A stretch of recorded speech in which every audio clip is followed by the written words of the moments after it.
what's up guys? My name is Alex and I want to show you all how I make concrete barbell weights. So I know there's been a lot of other videos and techniques out there on YouTube that show how to make these weights out of other household objects or building materials like 5-gallon buckets or maybe a bike tire or something like that. So these forms are a little bit different because I've custom made them to conform to certain specs for the plates that I'm making.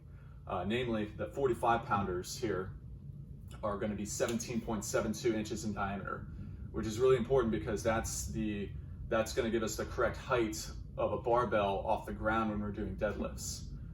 So as you can see, I have 45-pound plate forms here, I have my 25 pounders, my 10s, and my 5-pound plates. So all of this will give me a full set. These forms are also really good because a lot of other ways of doing this will have to destroy the form or rip it apart to get our plates out, but I've made it a way here in this technique where you can actually just keep on reusing the same form. So I can pour all my concrete one day and then the next day extract all my plates and then do the same thing with the same forms. I don't have to spend any time recreating the forms. So if you're interested in seeing this process, you're coming to the right place. What we're gonna do is mix some concrete. We're going to pour the concrete in the forms, and then we're going to extract the plates and do a weigh-in to make sure that they're accurate, and we'll see you then.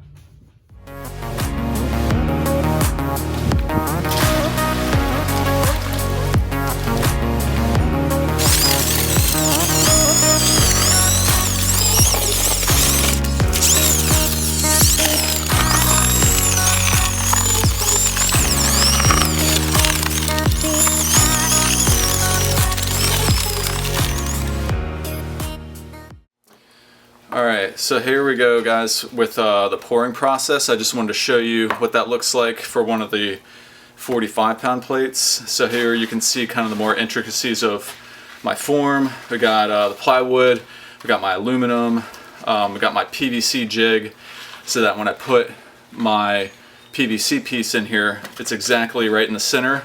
I don't have to worry about it being off center. And then I have my plastic that I put down at the very bottom. That makes the extraction process way easier. So put the plastic in, put the PVC in. PVC is cut to the exact height of the aluminum body, and then I can start filling it up. Have my concrete mixed.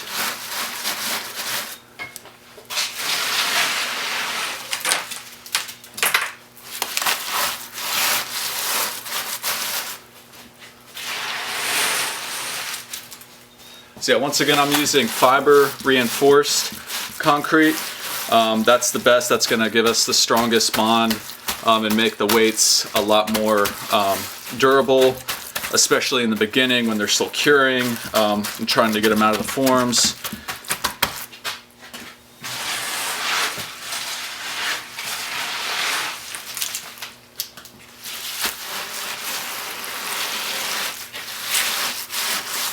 So I like my concrete to have this kind of consistency to where it's not too wet, but it's just wet enough that when I start patting it down, you start getting that liquid effect. And you want to see that it's getting into the corners all around the aluminum form, that it's getting in there nice and tight. And we'll actually vibrate the sides of the aluminum after we're done filling it up to the top to ensure that the sides get completely all filled in, there's no air bubbles. That when we take it out of the mold, that there's not like a bunch of cracks and like chipping on the edges. We want it to be nice and solid. So once I'm about halfway up here,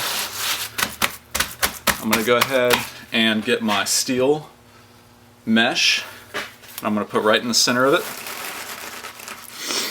Kind of squish it down, kind of get it somewhat in the center in this plane of the plate. Get that nice embedded in there.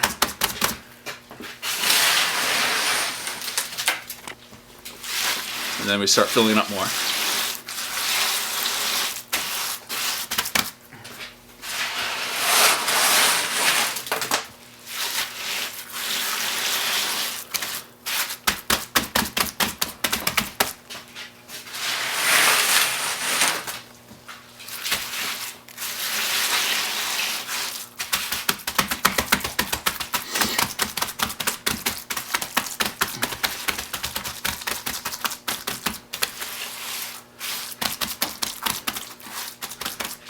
So with these forms, I had it the right height that if I put a little bit too much in, I can feel that's a little high.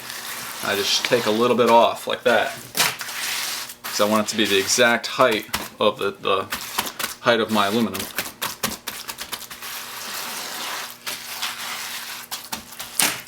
Once I get it good with my hands, I take my trowel, I start skimming the top. And this is going to give me a nice, smooth finish.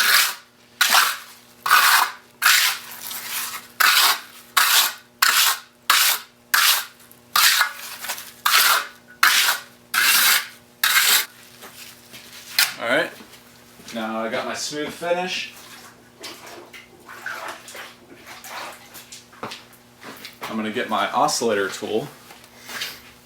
And you can use anything you wanted to just vibrate it slightly. All we're doing is just tapping the outside edge of the aluminum body to make sure that we get rid of the air bubbles and the voids of where the cement is not actually filling in the sides. So I'm using this DeWalt oscillator because that's a really easy tool to vibrate with, but you could take like a small mallet and just lightly tap all the way around by hand if you don't have a tool like this.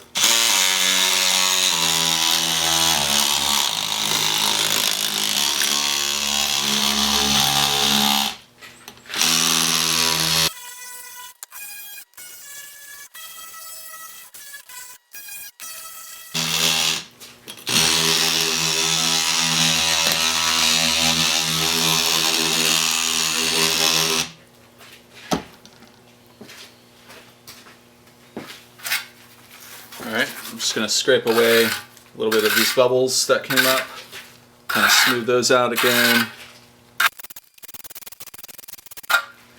Alright, and that is ready to set overnight and cure. I'm going to put some plastic over this and make sure that we get a good curing condition where the water stays in the concrete for as long as possible. That produces the best kind of cure for our concrete that we're going to get. And we'll skip on to the extraction process. Alright, hey, what's up guys? We're back here the next day after we poured, and I want to show you the extraction process that I use to get these weights out of the molds that we use to pour them. So it's pretty simple. All we need is a hammer, chisel, we need some blocks of wood, and some kind of styrofoam pad to catch the weight. So I'm going to flip it over.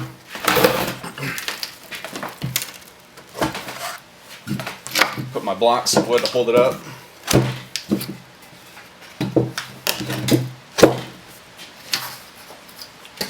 Put this little pad underneath.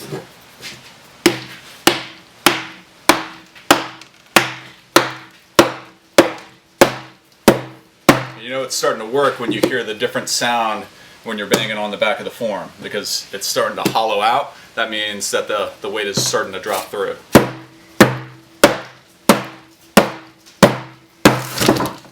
And that's it. It's released.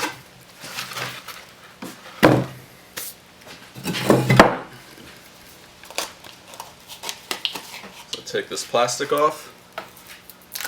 I made it drop out easy.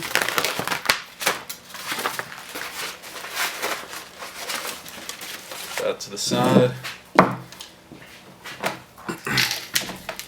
Lift it up, kind of take the chisel, get any kind of sharp edges knocked down, kind of clean it up a little bit, clean up the PVC hole in the middle.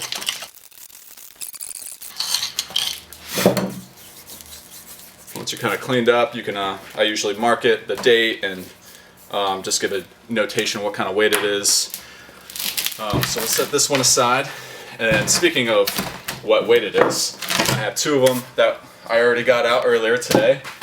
And I just want to show you, put them on the scale and actually test them and see indeed they're the same weight that I'm claiming them to be. So take one right here, one of the 45s, put it right on the scale.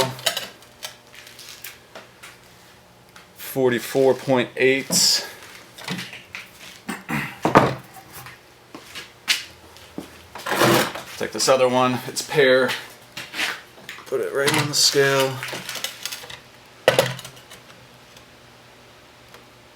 44.8. So it's pretty good within 0.2 pounds. The scale only goes to every 0.2 pounds. So usually it's within, 0.1 to 0.2 pounds of 45 of what my goal weight is. So that's not too bad. It's only just a very small fraction off of exactly 45, which is what I'm going for. So yeah, just wanted to show you that. All right, hey, what's up guys? So we're out here in my homemade squat rack that I built not too soon after when the quarantine started. I got the shop right over here. And this is what everyone's doing right now around the country. We're making home gyms, backyard gyms, building stuff to stay fit like this, doing what we need to do to stay fit. And with these concrete weights, some people can make them and some people should make them because it's within their means. It's a challenge to them. They can learn how to do these projects and construct their own fitness equipment, but some people can't. Some people just are busy with their other jobs during the quarantine, or they have other stuff to do that they just can't do this stuff on their own. And so I've actually been able to start a business creating these custom weights and selling them to people in my community to meet a fitness need that the other part of the industry just can't meet right now. So that's the whole point behind Concrete Gains, my business that I started.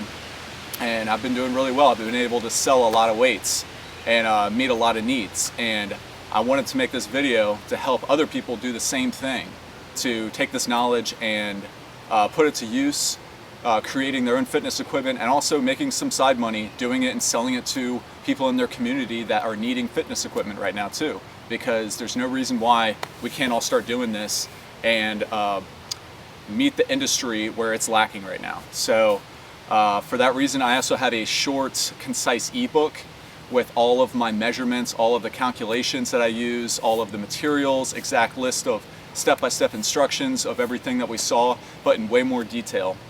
So if you're interested in that, you're interested in doing this and making some money on the side, check out the link to the ebook. I'll put it in the description.